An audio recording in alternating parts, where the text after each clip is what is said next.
এবার বাংলাদেশ বিমান বাহিনীর বহরে যুক্ত হতে যাচ্ছে ইউরোপ, এশিয়া ও মধ্যপ্রাচ্যে নির্মিত উন্নত যুদ্ধবিমান ও অ্যাটাক হেলিকপ্টার। প্রতিরক্ষা খাতে এমন উদ্যোগকে গেম চেঞ্জার হিসেবে দেখছেন সমরবিদরা। সারা বিশ্বের বাঘা বাঘা নেতারা কেন বেইজিং এর দিকে ছুটছেন? ডোনাল্ড ট্রাম্প যখন ক্ষমতায় তিনিও গেছেন বেইজিং এ, আবার রাশিয়ার প্রেসিডেন্ট ভ্লাদিমির পুতিনও গেছেন, আর এখন দক্ষিণ এশিয়ার সবচেয়ে কৌশলগত ভূ রাজনৈতিক অবস্থানে থাকা দেশটির প্রধানমন্ত্রীও ছুটছেন সেই বেইজিং এ। কেন বিশ্বের দ্বিতীয় বৃহত্তম অর্থনীতি দেশকে ঘিরে এমন কূটনৈতিক ব্যস্ততা? এবং তোমরা যে স্বপ্ন দেখো, তোমাদের সেই স্বপ্ন দিবা সত্যই থেকে যাবে, বাস্তবে কখনো হবে না। যদি বাস্তবে হওয়া সম্ভব, যেটা আমাদেরকে ভাসানী বলে দিয়েছিলেন, পশ্চিমবঙ্গ আমার, আসাম আমার, মণিপুর আমার, এই বহুদিন পুরোটাই হলো আমাদের। অবশেষে ঐতিহাসিক সেই মুহূর্ত আমাদের সামনে এসেছে। আমরা এখন বিশ্বাস করতে পারি যে অবশেষে শেষ হয়েছে। গদি হারানোর ভয়ে মোদী প্রশাসন যখন দিশেহারা, ঠিক তখনই পশ্চিমবঙ্গে নতুন করে গন্ডগোল পাকিয়েছেন মোদীর ছোটদা শুভেন্দু অধিকারী। নতুন মুখ্যমন্ত্রী হয়ে তিনি যে ছুরি ঘুরানো শুরু করেছেন, তাতে ত্রিপুরার মানুষ জানপরাণেই বিরক্ত। ত্রিপুরা শুধু একটা ছোট রাজ্য নয়, এটা ভারতের উত্তর পূর্বাঞ্চলে সেই তালা চাবি যেটা খুলে গেলে পুরো 7 সিস্টার, মিজোরাম, মণিপুর, নাগাল্যান্ড, মেঘালয়, অরুণাচল সবকিছু ভারতের হাতছাড়া হয়ে যাওয়ার ঝুঁকিতে পড়বে। ভারতের সামরিক কৌশলবিদরা এটা হাড়ে হাড়ে টের পান। তারা জানেন ত্রিপুরা যদি কোনোভাবে বিচ্ছিন্ন হয়, তাহলে উত্তর পূর্বের সাথে দিল্লির যোগাযোগের শেষ সেতুটাও ভেঙে পড়বে। আসসালামু আলাইকুম দর্শক, সিগন্যাল বিডি চ্যানেলের নতুন একটি গুরুত্বপূর্ণ নিউজ ভিডিও নিয়ে আপনাদের মাঝে হাজির হলাম। প্রিয় দর্শক, বাংলাদেশের বর্তমান রাজনৈতিক প্রেক্ষাপট জানতে যারা এই ভিডিওটিতে ক্লিক করেছেন, তাদের সবাইকে বলবো আপনারা ধৈর্য সহকারে পুরো ভিডিওটি দেখতে থাকুন, কারণ এই ভিডিওটিতে এমন কিছু তথ্য বলপত্র শেয়ার করা হয়েছে যা জানলে আপনারা অবাক হবেন। প্রিয় দর্শক, ইতিমধ্যে আপনারা অনেকগুলো ভিডিওর অংশ বিশেষ দেখে নিয়েছেন এবং আশা করি দেখেই বুঝতে পেরেছেন আজকের ভিডিওটি কতটি গুরুত্বপূর্ণ এবং আকর্ষণীয় হতে চলেছে। এখনো যারা আমাদের চ্যানেলটি সাবস্ক্রাইব করেননি, তাদের সবাইকে বলবো আমাদের চ্যানেলটি সাবস্ক্রাইব করে পাশে থাকা বেল আইকনটা অন করে দিবেন। আর যারা ইতিমধ্যে সাবস্ক্রাইব করেছেন তাদেরকে অসংখ্য ধন্যবাদ। তো প্রিয় দর্শক, চলুন একে একে মূল বিশ্লেষণগুলো দেখে আসি। গত এক দশকে চীন বাংলাদেশে যা যা করেছে তা কেবল সাধারণ কোনো বাণিজ্য বা ব্যবসা নয়, এটি একটি সুদূর প্রসারী কৌশলগত বিনিয়োগ। আপনি যদি শুধু গত কয়েক বছরের মেগা প্রজেক্টগুলোর দিকে তাকান, তাহলেই বিষয়টি পরিষ্কার হয়ে যাবে। পদ্মা সেতু রেল সংযোগ প্রকল্প, ঢাকা যশোর রেল লাইন, চট্টগ্রামের Karnaphuli tunnel, ২০০০ Cox's Bazar rail line, পটুয়াখালীর পায়রা বিদ্যুৎ কেন্দ্র কিংবা ঢাকার দাসের কান্দি পয়ঃশোধনাগারের মতো মেগা প্রজেক্টগুলোর কথা চিন্তা করুন।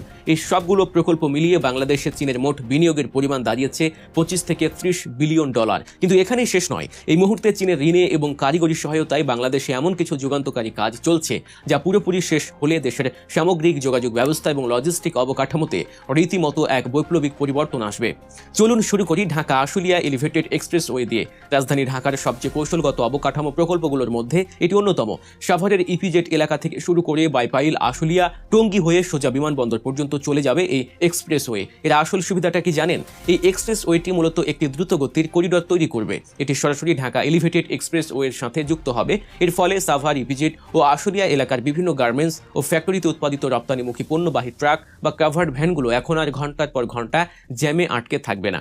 মাত্র ৪৫ মিনিটেরও কম সময়ে প্রায় ৪৭ কিলোমিটার উড়াল সড়ক পাড়ি দিয়ে এসব পণ্য সরাসরি চলে যাবে চট্টগ্রাম রোডে। বাঁচবে প্রচুর সময়, সে সাথে গণপরিবহনের খরচও কমে আসবে অভাবনীয় হারে। এই এক্সপ্রেসওয়ের কিছু অংশে ইউটিলিটি লাইন হস্তান্তরের কারণে কাজ কিছুটা ধীর হলেও ২০২৬ সালের ৩১ মে পর্যন্ত পাওয়া সর্বশেষ তথ্য বলছে এর ভৌত অগ্রগতি প্রায় ৬৫ থেকে ৬৮%। এই প্রকল্পটির মোট ব্যয় এখন সংশোধিত হয়ে দাঁড়িয়েছে প্রায় ১৭ থেকে ২৮ হাজার কোটি টাকার মধ্যে, আর এর প্রায় ৮৫% অর্থায়ন করছে চীনের এক্সিম ব্যাংক। এরপর আসি ঢাকা বাইপাস এক্সপ্রেসওয়েতে। ঢাকার যানজট কমানোর জন্য এটি বাংলাদেশের সবচেয়ে গুরুত্বপূর্ণ চলমান পাবলিক প্রাইভেট পার্টনারশিপ বা পিপিপি ভিত্তিক প্রকল্প। এর মূল লক্ষ্য হলো উত্তর, পূর্ব ও দক্ষিণাঞ্চলের ভারী যানবাহনগুলোকে রাজধানী ঢাকার ভেতর দিয়ে না নিয়ে দ্রুততম সময়ে সরাসরি সংযুক্ত করা। এই ৪৮ কিলোমিটার দীর্ঘ এক্সপ্রেসওয়ের সার্বিক ভৌত অগ্রগতি ইতিমধ্যে ৬৫% ছাড়িয়ে গেছে। সবচেয়ে বড় সুখবর হলো প্রকল্পটির একটি উল্লেখযোগ্য অংশ আংশিকভাবে যান চলাচলের জন্য খুলেও দেওয়া হয়েছে।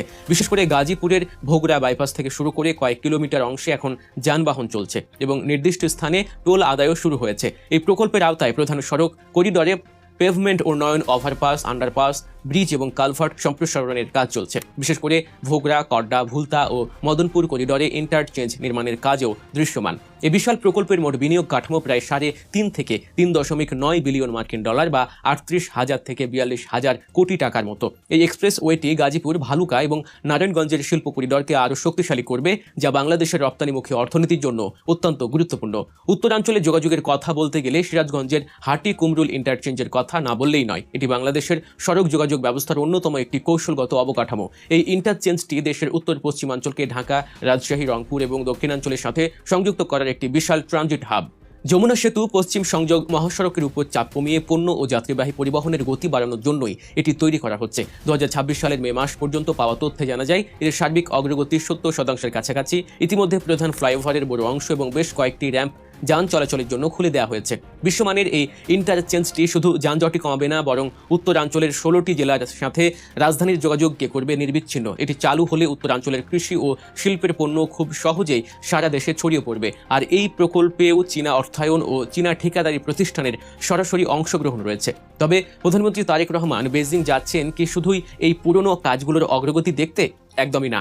বাংলাদেশ নতুন করে আর অন্তত 20টি মেগা প্রকল্পে চীনের কাছে আর্থিক সহায়তা চাইতে যাচ্ছে। দেশের অবকাঠামো খাতে বড় বিনিয়োগ আনার এই উদ্যোগ রয়েছে পদ্মা ও যমুনা নদীর উপর আরও একটি করে সেতু নির্মাণ, জয়দেবপুর, ময়মনসিংহ, জামালপুর করিডরে ডুয়েল গেজ রেললাইন স্থাপন, মোংলা বন্দরের আধুনিকায়ন এবং ডিজিটাল কানেক্টিভিটি উন্নয়নের মতো বড় বড় প্রজেক্ট। বর্তমানে বিভিন্ন প্রস্তাবিত প্রকল্পে চীনের 3.8 বিলিয়ন ডলারের বিনিয়োগ পাইপলাইনে রয়েছে। এর সাথে নতুন করে আরও 4.34 বিলিয়ন ডলারের ঋণ সহায়তা চাইছে বাংলাদেশ। অর্থাৎ শুধু নতুন প্রকল্পগুলোর জন্যই প্রায় 8 বিলিয়ন ডলারের বেশি চীনা ঋণ চাওয়া হচ্ছে। কিন্তু এসব কিছুর মাঝে সবচেয়ে বেশি গুরুত্ব পাচ্ছে যে প্রকল্পটি, তা হলো তিস্তা মেগা প্রকল্প। উত্তরবঙ্গ তথা বৃহত্তর রংপুর বিভাগের মানুষের দীর্ঘদিনের লালিত স্বপ্ন এই তিস্তা মহাপরিকল্পনা। এটি শুধু একটি প্রকল্প নয়, এটি উত্তরবঙ্গের কোটি মানুষের জীবন জীবিকার অবলম্বন। তিস্তা শুকিয়ে গেলে যেমন ওই অঞ্চলের কৃষকদের জীবন শুকিয়ে যায়, তেমনই বর্ষায় হঠাৎ বন্যায় ভেসে যায় তাদের স্বপ্ন। তিস্তা নদীর সমন্বিত ব্যবস্থাপনা ও পুনরুদ্ধারের এই বিশাল প্রকল্পে চীন প্রায় 1 দশক ধরেই বিপুল বিনিয়োগের আগ্রহ দেখিয়ে আসছে। এই বেজিং সফরে তিস্তা প্রকল্প নিয়ে কোনো বড় ধরনের চুক্তি বা ঘোষণা আসে কিনা সেদিকেই তাকিয়ে আছে দেশের মানুষ। যোগাযোগ, অবকাঠামো আর অর্থনীতির বাইরে এই সফরের সবচেয়ে চাঞ্চল্যকর দিকটি হলো প্রতিরক্ষা খাত। বাংলাদেশের প্রতিরক্ষা ব্যবস্থা আধুনিকায়নের নতুন অধ্যায়ে এখন সবচেয়ে বেশি আলোচনা হচ্ছে আকাশ শক্তিকে ঘিরে। বর্তমান বাংলাদেশ বিমান বাহিনীর বহরে মোট 212টি বিমান রয়েছে, যার মধ্যে যুদ্ধ বিমান মাত্র 44টি। আর এর একটি বড় অংশই বেশ পুরনো প্রযুক্তির, বিশেষ করে চীনের তৈরি 46টি F-7 সিরিজের যুদ্ধবিমান, যেগুলো মূলত সোভিয়েত যুগের MiG-21 প্ল্যাটফর্মের উন্নত সংস্করণ। তা এখন কার্যত সীমিত সক্ষমতার মধ্যে রয়েছে। ঠিক এই প্রেক্ষাপটেই বাংলাদেশ এখন নতুন প্রজন্মের যুদ্ধ বিমান সংগ্রহের দিকে এগোচ্ছে। সবচেয়ে আলোচিত প্রস্তাবটি হলো চীনের তৈরি 20টি Chengdu J-10C multirole fighter jet কেনার পরিকল্পনা। 4.5 জেনারেশনের এই অত্যাধুনিক যুদ্ধ বিমানগুলো কেনার সম্ভাব্য চুক্তি মূল্য প্রায় 2.2 বিলিয়ন মার্কিন ডলার। এই চুক্তির আওতায় শুধু বিমান নয়, বরং পাইলটদের প্রশিক্ষণ, খুচরা যন্ত্রাংশ এবং দীর্ঘমেয়াদী রক্ষণাবেক্ষণ সুবিধাও অন্তর্ভুক্ত থাকবে। পরিকল্পনা অনুযায়ী এই বিমানগুলো ডেলিভারি 2027 সাল থেকে শুরু করে ধাপে ধাপে 2036 সাল পর্যন্ত চলতে পারে। দক্ষিণ এশিয়ার ভূ রাজনীতিতে এই চুক্তির কৌশলগত গুরুত্ব অনেক বড়, কারণ আমাদের প্রতিবেশী পাকিস্তান ইতিমধ্যে 2022 সালে এই J-10C মডেলের 36টি যুদ্ধ বিমানের ব্যবহার শুরু করেছে।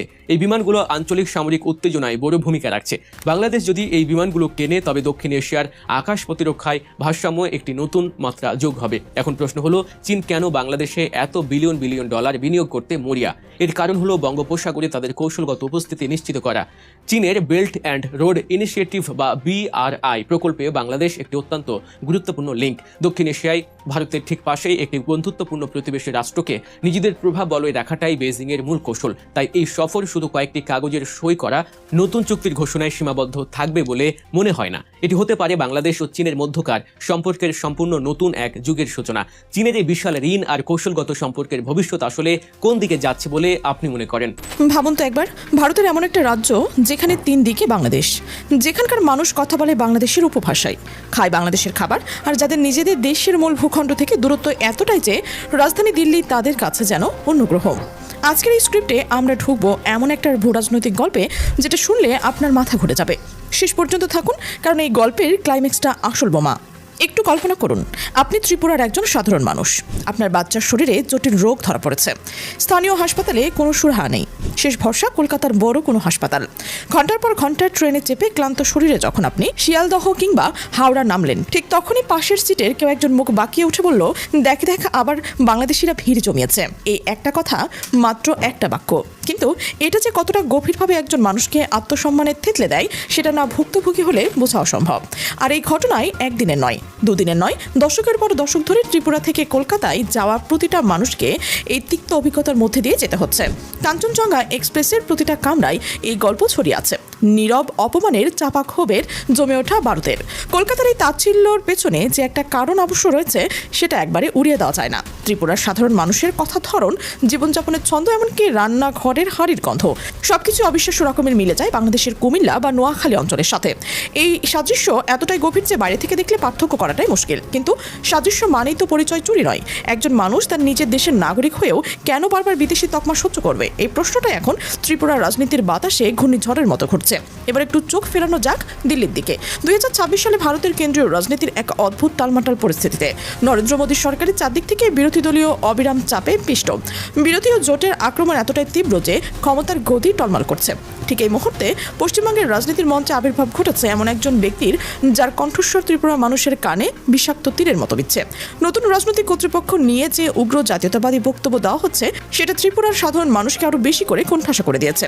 আর ঠিক এই ফাটলটাই ভেতরে ঢুকে পড়ছে একটা অসম্পূর্ণ নতুন সমীকরণ। বাংলাদেশের নতুন সরকার, যেটা এই মুহূর্তে দক্ষিণ এশিয়ার কূটনৈতিক দাবা খেলায় একটা অন্তত ক্যালকুলেটেড পজিশন নিয়েছে, রাজনৈতিক বিশ্লেষকদের ধারণা ঢাকা থেকে এমন কিছু কৌশলগত পদক্ষেপের ছক আঁকা হচ্ছে যেটা ভারতের উত্তর পূর্বাঞ্চলের পুরো ভূরাজনীতির ভারসাম্যকে নড়িয়ে দিতে পারে।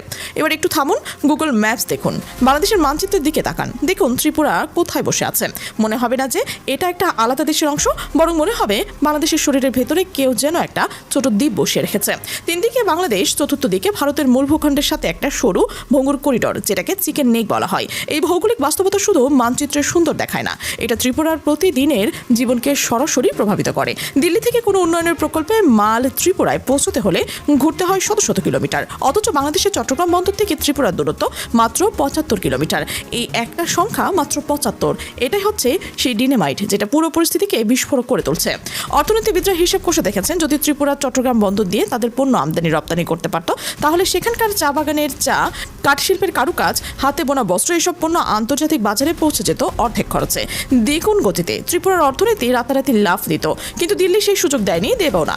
কারণ দিল্লির কাছে ত্রিপুরা হচ্ছে সেই বাচ্চা যাকে খেতে দেওয়া হয় না, কিন্তু পালিয়ে যেতেও দেওয়া হয় না। ত্রিপুরা কিন্তু জন্ম থেকে ভারতের অংশ ছিল না, এটা একটা ভয়ঙ্কর ভুল ধারণা। শত শত বছর ধরে মাণিক্য রাজবংশ এই ভূখণ্ড শাসন করেছে সম্পূর্ণ স্বাধীনভাবে।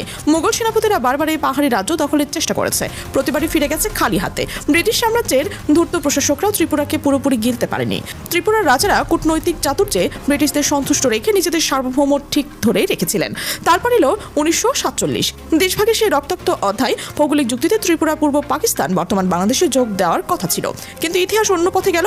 মহারাজ বীর বিক্রম কিশোরের আকস্মিক মৃত্যু, সাম্প্রদায়িক দাঙ্গার ভয়াবহতা আর রাজনৈতিক চাপে পিষ্ট হয়ে মহারানী কাঞ্চনপ্রভা দেবী ভারতের সাথে একীভূতকরণ চুক্তিতে স্বাক্ষর করলেন। ইতিহাসবিদরা আজও আক্ষেপ করেন, সেদিন যদি ত্রিপুরার মাটিতে একটা শত গণভোট হতো, তাহলে আজ দক্ষিণ এশিয়ার মানচিত্র সম্পূর্ণ অন্যরকম দেখাতো। 1971 মুক্তিযোদ্ধা, পাকিস্তানি সেনাবাহিনী নারকীয়ভাবে গণহত্যা থেকে প্রাণ বাঁচাতে লক্ষ লক্ষ বাংলাদেশি মানুষ সীমান্ত পেরিয়ে আশ্রয় নিয়েছিল ত্রিপুরায়, সেই ক্ষুদ্র রাজ্য যার নিজের জনসংখ্যা ছিল মাত্র 15 লক্ষ। তারা নিজেদের সমান সংখ্যক শরণার্থীকে আশ্রয় দিয়েছিলেন, নিজেরা অভুক্ত থেকে অতিথিদের মুখে ভাত তুলে দিয়েছিলেন। যুদ্ধ শেষ হলো, কিন্তু বিশাল একটা অংশ ফিরে গেল না, তারা ত্রিপুরাতেই থেকে গেল। আজ ত্রিপুরার প্রায় 65 থেকে 70% জনগোষ্ঠী বাঙালি, যাদের শিকড় বাংলাদেশের মাটিতে। এই মানুষগুলোর রক্ত এখনো বাংলাদেশের নদীর স্রোত বহমান, তাদের ঘরের উঠোনে এখনো বাংলাদেশের গানের সুর ভেসে বেড়ায়। এই রক্তের টান, এই মাটির গন্ধের আকুতি, এগুলো কোনো কাঁটাতারের বেড়া দিয়ে, কোনো সামরিক টহল দিয়ে, কোনো রাজনৈতিক ভাষণ দিয়ে থামানো সম্ভব নয়। এখানে আসল রোমাঞ্চকর, ত্রিপুরা শুধু একটা ছোট রাজ্য নয়, এটা ভারতের উত্তর পূর্বাঞ্চলের সেই তালা চাবি যেটা খুলে গেলে পুরো 7 সিস্টার, মিজোরাম, মণিপুর, নাগাল্যান্ড, মেঘালয়, অরুণাচল সবকিছু ভারতের হাতছাড়া হয়ে যাওয়ার ঝুঁকিতে পড়বে। ভারতের সামরিক কৌশলবিদরা এটা হাড়ে হাড়ে টের পান। তারা জানেন ত্রিপুরা যদি কোনোভাবে বিচ্ছিন্ন হয়, তাহলে উত্তর পূর্বের সাথে দিল্লির যোগাযোগের শেষ সেতুটাও ভেঙে পড়বে। পুরো অঞ্চলটা হবে একটা বিচ্ছিন্ন দ্বীপের মতো। মাঝপথে অসহায় ভারতীয় সেনা। তাই দিল্লির নীতি নির্ধারকরা যে কোনো মূল্যে ত্রিপুরাকে ধরে রাখতে চান, কিন্তু শুধু জোর করে ধরে রাখলে কি মন রাখা যায়? ত্রিপুরার তরুণ প্রজন্ম আর বোকা নেই, তাদের হাতে স্মার্টফোন রয়েছে, তাদের চোখের সামনে ইন্টারনেটের জানালা খোলা। তারা দেখছে বাংলাদেশের পোশাক শিল্প কিভাবে বিশ্ববাজার দখল করেছে, ঢাকার স্কাইলাইন কিভাবে বদলে যাচ্ছে, বাংলাদেশের মাথাপিছু আয় কিভাবে ভারতের অনেক রাজ্যকে ছাড়িয়ে যাচ্ছে। আর তারা নিজেদের দিকে তাকিয়ে দেখছে ভাঙা রাস্তা, বন্ধ কারখানা, কর্মহীন যুবক আর দিল্লি থেকে আসা ফাঁকা প্রতিশ্রুতির বোঝা। চায়ের দোকানে, কলেজের ক্যান্টিনের সন্ধ্যার আড্ডায় প্রায় সব জায়গায় এখন একটাই প্রশ্ন ঘুরছে, আমরা কেন পিছিয়ে? আমাদের পাশের দেশ এগিয়ে যাচ্ছে আর আমরা কেন শিকলে বাঁধা? এই প্রশ্নটা সবচেয়ে এখন বিপজ্জনক, কারণ যখন একটা পুরো প্রজন্ম একসাথে প্রশ্ন করতে শুরু করে তখন ইতিহাস নতুন অধ্যায় লেখার প্রস্তুতি নেয়। 2026 সালের এই ভূ রাজনীতির দাবার খেলায় প্রতিটা পক্ষ নিজের গুটি সাজাচ্ছে। দিল্লি চাইছে যে কোনো মূল্যে পরিস্থিতি বজায় রাখতে, ঢাকা চুপচাপ বসে পরিস্থিতি পর্যবেক্ষণ করছে, কারণ অভিজ্ঞ খেলোয়াড় জানে সবচেয়ে শক্তিশালী চালটা সবসময় নীরবে আসে। আর ত্রিপুরার মাটিতে সেখানে একটা ভূমিকম্পের আগে সেই অস্বস্তিকর নীরবতা বিরাজ করছে। যখন পাখিরা ওরা বন্ধ করে দেয়, যখন নদীর পানি অদ্ভুতভাবে স্থির হয়ে যায়, তখন বাতাসে একটা অদ্ভুত গন্ধ ভেসে বেড়ায়। ইতিহাস আমাদের বারবার শিখিয়েছে, ভৌগোলিক অবস্থান, অর্থনৈতিক বঞ্চনা আর সংস্কৃতির টান, এই তিনটা শক্তি যখন একসাথে কাজ করে তখন পৃথিবীর কোনো সামরিক শক্তি, কোনো কূটনৈতিক চাতুর্য সেই জোয়ার ঠেকাতে পারে না। ত্রিপুরার গল্প শেষ হয়নি, বরং বলা ভালো এটা সবে শুরু হয়েছে। আপনি কি মনে করছেন, ত্রিপুরার এই গণ আকাঙ্ক্ষা কি সত্যি একদিন বাস্তবে রূপ নেবে? চলতি মাসের শেষ সপ্তাহে চীন সফরে যাচ্ছেন তারেক রহমান। প্রথম বিদেশ সফর হিসেবে ভারতের বদলে চীনকে বেছে নেওয়া বাংলাদেশের প্রধানমন্ত্রীর ঐতিহাসিক সিদ্ধান্ত হিসেবে মনে করছেন বিশ্লেষকরা। ঢাকার এই পরিকল্পনাকে সাধুবাদ জানিয়েছে বেইজিং। উপহার স্বরূপ দেশটির প্রেসিডেন্ট ও প্রধানমন্ত্রীর সঙ্গে বাংলাদেশের প্রধানমন্ত্রীর দ্বিপক্ষীয় বৈঠকের ব্যবস্থা করা হচ্ছে, যা কূটনৈতিক প্রোটোকল অনুযায়ী একটি বিরল অগ্রাধিকার। সাধারণত কোনো দেশের সরকার প্রধান সফরে গেলে যে কোনো একজনের সঙ্গে দ্বিপক্ষীয় বৈঠক হয়, সৌজন্য সাক্ষাৎ হয় অপরজনের সঙ্গে। বিগত অন্তর্বর্তী সরকার প্রধান ডক্টর ইউনূস শুধুমাত্র চীনা প্রেসিডেন্টের সঙ্গে বৈঠক করার সুযোগ পেয়েছিলেন। তবে এবার চীনের শীর্ষ দুই নেতার সঙ্গেই বৈঠক করবেন বাংলাদেশের প্রধানমন্ত্রী তারেক রহমান। সূত্র বলছে, প্রধানমন্ত্রীর এই সফরে একাধিক সমঝোতা স্মারকসহ কয়েকটি গুরুত্বপূর্ণ চুক্তি সইয়ের প্রস্তুতি চলছে, যেখানে প্রাধান্য পাবে অর্থনৈতিক সহযোগিতা। বাংলাদেশের পক্ষ থেকে জ্বালানি সহযোগিতা, চীনা শিল্প বাংলাদেশে স্থানান্তর, অর্থনৈতিক অঞ্চল চালু, তিস্তা মহাপরিকল্পনা, মোংলা বন্দরের আধুনিকায়ন এবং নতুন দুটি রুটে সরাসরি বিমান ফ্লাইট চালু করার প্রস্তাব দেওয়া হবে।